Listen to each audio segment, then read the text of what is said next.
बिस्मिल्लाहिर्रहमानिर्रहीम। अस्सलाम वालेकुम डियर स्टूडेंट्स। तो आज हम अपना क्लास 12 का फिजिक्स का चैप्टर 17 स्टार्ट किया था हमने पिछले लेक्चर में। उसका टॉपिक नंबर 17.2 आज हम स्टार्ट करने जा रहे हैं, which is mechanical properties of solids. ठीक है, उसमें हम सबसे पहले बात करेंगे डिफॉर्मेशन इन सॉलिड्स की। ठीक है, जब हम बात करते हैं कि फॉर एग्जाम्पल हम कंसिडर करते हैं कि हमारे पास एक रबर बॉल है, ठीक है, और हमने क्या किया, उसको अपने हैंड में रखा हुआ, ठीक है, और वो ओरिजिनल अपनी शेप में है। ठीक है, मीन्स कि हमारे पास एक रबर बॉल है और वो अपनी ओरिजिनल शेप में है। ठीक है, लेकिन जब हम क्या करते हैं, उसको अपने हाथ में दबाते हैं, उसको स्क्वीज करते हैं, तो उसकी शेप और लेंथ और वॉल्यूम जो है वो क्या हो जाता है, डिक्रीज हो जाता है, चेंज हो जाता है। ठीक है, यानी कि फिर क्या होगा, चेंज होगा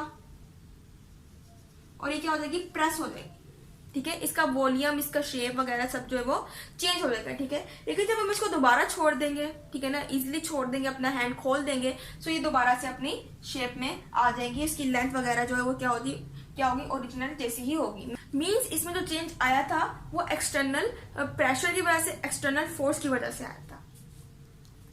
ये हमारे पास क्या होती है, डिफॉर्मेशन इन सॉलिड्स आती है कि हम किसी चीज को प्रेस कर रहे हैं, किसी चीज पे एक्सटर्नली फोर्स लगा रहे हैं, उसके अंदर चेंजिंग्स आ रही हैं, उसके वॉल्यूम के अंदर, उसकी लेंथ के अंदर, उसकी शेप के अंदर चेंजिंग्स आ रहे हैं, लेकिन फिर भी वो दोबारा से अपनी जो ओरिजिनल शेप है उसके अंदर क्या हो जाता है, ट्रांसफॉर्म हो जाता है। ठीक है, इसी तरह जब हम बात करते हैं कि हमारे पास एक रबर बैंड है, ठीक है, और हमने उसकी दोनों एंड्स को पकड़ा हुआ है। ठीक है, पहले वो अपनी ओरिजिनल लेंथ में थी, लेकिन जब हमने उसको खींचना शुरू किया, अब उसकी लेंथ भी इंक्रीज हो रही है, उसकी शेप जो है वो भी क्या हो रही है, चेंज हो रही है। ठीक है, लेकिन हम उसको दोबारा छोड़ देंगे, वो दोबारा से अपने ओरिजिनल उसका शेप है, ओरिजिनल जो उसकी साइज है, लेंथ है, उसके अंदर क्या हो जाएगी, आ जाएगी। ठीक है, तो ये हमारे पास क्या होती है, इसी को हम क्या कहते हैं, डिफॉर्मेशन कहते हैं कि हमारे पास जो चीज थी वो चेंज हुई, लेकिन दोबारा से क्या हो गई, डिफॉर्म हो गई। ठीक है, मीन्स कि अपने दोबारा शेप में आ गई, ओरिजिनल साइज जो था उसके अंदर कन्वर्ट हो गई। ठीक है, इधर हम बात करें डिफॉर्मेशन इन सॉलिड्स की, तो सॉलिड्स के अंदर फॉर एग्जांपल हम बात करते हैं क्रिस्टलाइन सॉलिड्स की।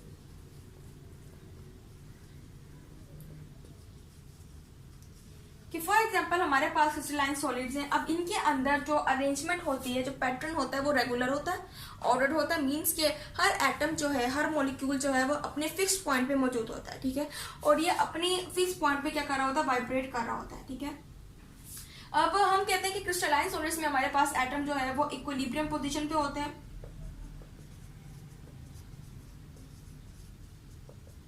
ठीक है, यानी कि इनकी एक फिक्स पोजीशन होती है, इक्विलिब्रियम पोजीशन होती है, जहां पर ये रहते हुए क्या कर रहे होते हैं, वाइब्रेट कर रहे होते हैं, पूरा का पूरा हमारा स्ट्रक्चर बनता है क्रिस्टलाइन सॉलिड्स का।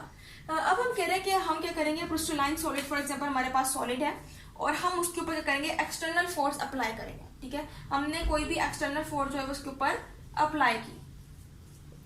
अब जब इसके ऊपर फोर्स लगेगी, इसके अंदर क्या होंगी, चेंजिंग्स आना शुरू हो जाएगी। क्यों कि हमारे पास जो एटम्स इक्विलिब्रियम पोजीशन पे थे वो क्या हो जाएंगे, उनकी जो इक्विलिब्रियम पोजीशन है वो चेंज हो जाएगी। ठीक है, फॉर एग्जांपल हमारे पास एटम जो थे वो इस तरह से मौजूद थे इन द रेगुलर पैटर्न, लेकिन फिर क्या होंगे, एक दूसरे से दूर दूर होना शुरू हो जाएंगे, फैलना शुरू हो जाएंगे, इनकी जो पोजीशन है वो चेंज होने लग जाएगी। ठीक है, यानी कि ये जो स्ट्रक्चर है वो टोटली चेंज होने लग जाएगा, क्योंकि एटम के अंदर डिस्टर्बेंस पैदा हो जाएगी। ठीक है, ये हमारे पास क्या होगा, चेंज आएगा due to the external force. लेकिन जब हम एक्सटर्नल फोर्स अप्लाई करना बंद कर देंगे तो हमारे पास ये फिर से क्या हो जाएगी, अपनी ओरिजिनल शेप में आ जाएगी, क्योंकि हमारे पास फिर एटम जो है वो अपनी अपनी इक्विलिब्रियम पोजीशन को ले लेंगे और फिर हमारे पास क्रिस्टलाइन सॉलिड जो है वो अपनी असल हालत जो है, असल जो ओरिजिनल शेप है, लेंथ वगैरह में वो क्या हो जाएगा, कन्वर्ट हो जाएगा। ठीक है, ये हमारे पास क्या होती है, हमारे पास एक्सटर्नल फोर्स होती है जो कि क्या कर रही होती है, किसी भी चीज की लेंथ को, वॉल्यूम को या फिर साइज को, शेप को चेंज कर देती है, डिफॉर्म कर देती है। ठीक है, हम कह रहे हैं कि हमारे पास जब किसी भी सॉलिड पर प्रेस हम करते हैं, मीन्स के एक्सटर्नल फोर्स अप्लाई करते हैं, ठीक है ना, उसके अंदर हमारे पास मौजूद होते हैं एटम्स, यानी कि हम कोई भी बाहरी फोर्स जो है वो अप्लाई करेंगे, अब उसके अंदर हमारे पास क्या मौजूद होंगे, एटम्स मौजूद होते हैं। अब एटम्स की पोजीशन जब चेंज होती है तो हम कहते हैं कि हमारे पास जो सॉलिड्स पर फोर्स लगी है वो क्या है, स्ट्रेस है। जैसे कि फॉर एग्जाम्पल हमने रबर बॉल की बात की थी, रबर बॉल को जब हमने स्क्वीज किया तो हमने कहा उसके ऊपर फोर्स लगी है, लेकिन उसके ऊपर जब प्रेशर लगाया तो हमने कहा उस पर फोर्स लगी है, लेकिन हमारे पास जब सॉलिड के ऊपर फोर्स लगती है हम उसको कहते हैं कि स्ट्रेस, यानी कि हमारे पास जो सॉलिड है वो किसमें, स्ट्रेस में है। ठीक है, और इसके अलावा हम कहते हैं कि जब दोबारा से ये हम इसके ऊपर स्ट्रेस खत्म करते हैं, एक्सटर्नल फोर्स खत्म कर देते हैं, फिर दोबारा से अपने ओरिजिनल जो उसकी साइज है, ओरिजिनल शेप है उसके अंदर आ जाती है, वो हमारे पास इसकी हम कहते हैं कि वो इलास्टिसिटी है। हम कहते हैं उसकी क्या है, इलास्टिसिटी है। तो स्ट्रेस का जो साइन होता है हम कहते हैं हमारे पास सिग्मा, से इसको हम डिनोट करते हैं। उसका ऐसे यूनिट्स हमारे पास होता है न्यूटन मीटर पर स्क्वायर, ठीक है, जिसको हम पास्कल से भी डिनोट करते हैं, ठीक है। वो स्ट्रेस जो है हमारे पास ज़्यादातर सॉलिड्स पे अप्लाइड होता है, मीन्स के सॉलिड्स के ऊपर जब भी एक्सटर्नल फोर्स लगती है तो हम कहते हैं वो स्ट्रेस में है। जब वो स्ट्रेस की वजह से हमारे पास जो किसी भी सॉलिड का वॉल्यूम चेंज होता है,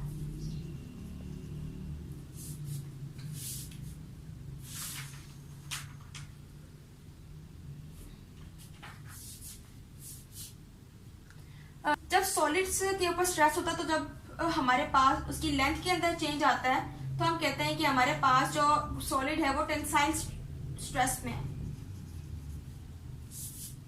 ठीक है।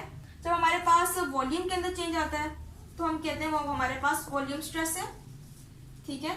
और हमारे पास आखिर में जब शेप में चेंज आता है तो हम कहते हैं कि हमारे पास वो होता है shear stress in the solid.